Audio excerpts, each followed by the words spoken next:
CompTIA A Core 2 Complete Training Course. Exam Objective 1.5 Given a scenario, use the appropriate Microsoft command line tools. Pathping.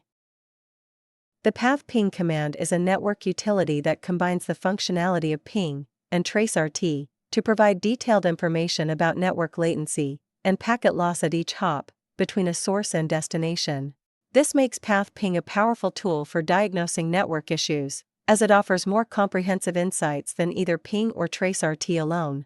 Imagine you're not only sending a letter through the mail and tracking each post office it passes through but also checking the time taken and potential delays at each stop. The pathping command does just that for data packets.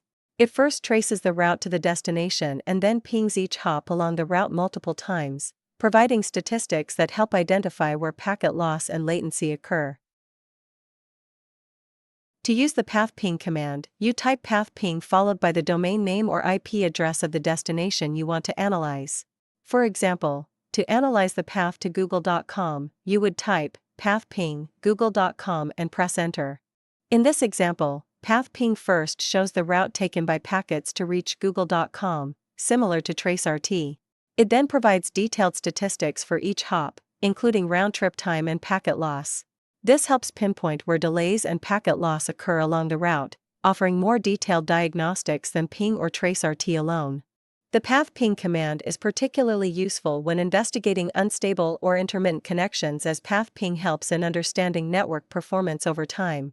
By analyzing the path and computing statistics for each hop, pathping provides a comprehensive view of the network's health, which is essential for diagnosing intermittent issues that may not be apparent with a simple ping or traceRT test.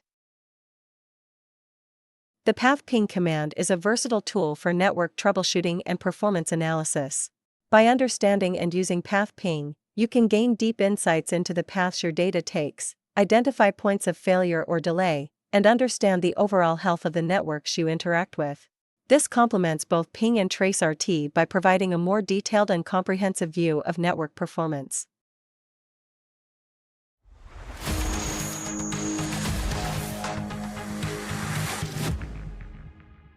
Thank you for watching. Subscribe for more great content.